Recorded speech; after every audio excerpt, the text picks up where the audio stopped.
If you're looking at how to become sensitive to life, how to become perceptive, then what you put into the system becomes very important.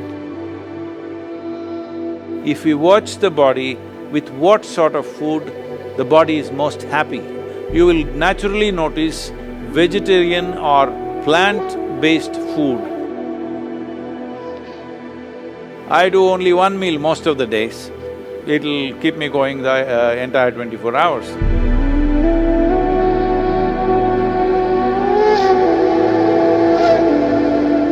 So, could you just explain to me why so many people in India are vegetarian and the importance of food and fruit in your general day-to-day life?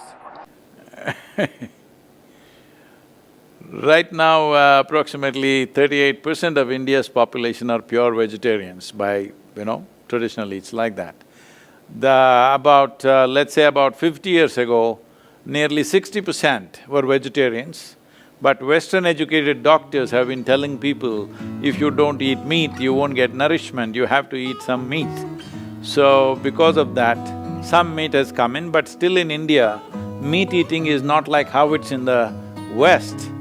It is only a side dish, even for non-vegetarian people, it's only a side dish.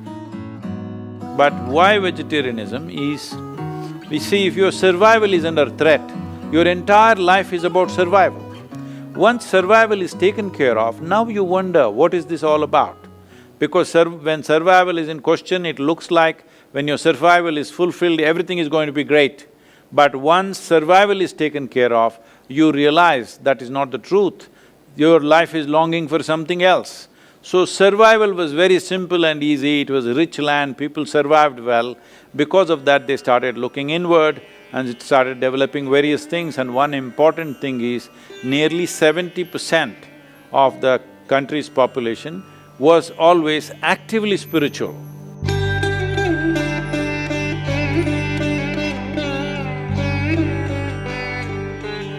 Turning inward was an important part of life. Because of this, when they turned inward, they realized that what they eat matters. If you just want to be all beefy brawn, then you can eat lot of meat and just grow muscles and fight with each other. But if you're looking at how to become sensitive to life, how to become perceptive, how to be able to perceive things beyond what is considered normal perception, then what you put into the system becomes very important. So what is it that passes through the system with least amount of resistance, with least amount of struggle in the body?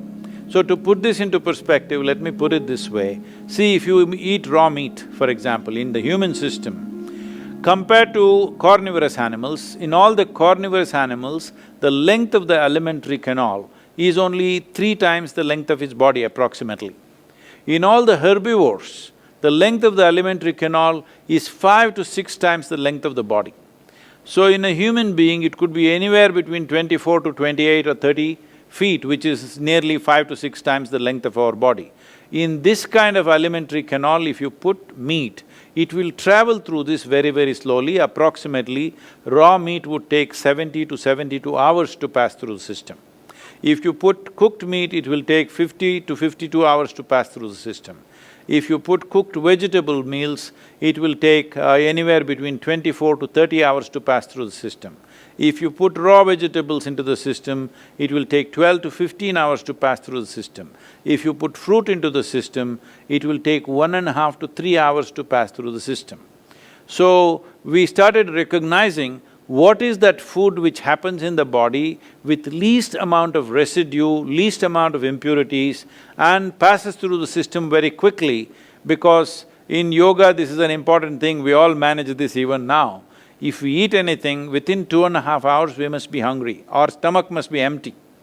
But we won't eat. Stomach is empty, but we're energetic, so we don't eat. So generally, here in the yoga center, everybody does only 2 meals. 10 in the morning, 7 in the evening, that's it. I do only 1 meal most of the days.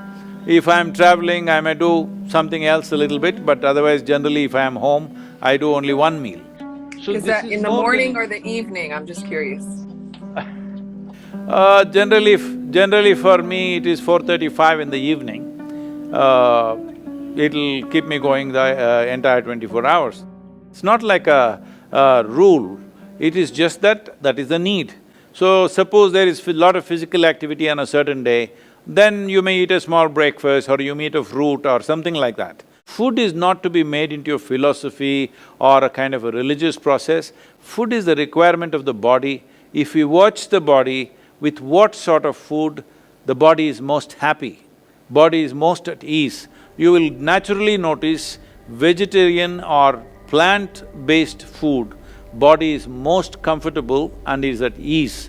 It is flexible, it is at ease, it has less to process on a daily basis. So, naturally, those who observed the nature of their own bodies naturally became vegetarian. When survival was a question, hunting and eating whatever you kill was a natural process. But once society settled down, they could grow what they want as they observed themselves more and more, and life became not about survival, but about enhancing one's life to higher levels of perception and experience. Then turning vegetarian will naturally become… it's a natural process, it is bound to happen everywhere.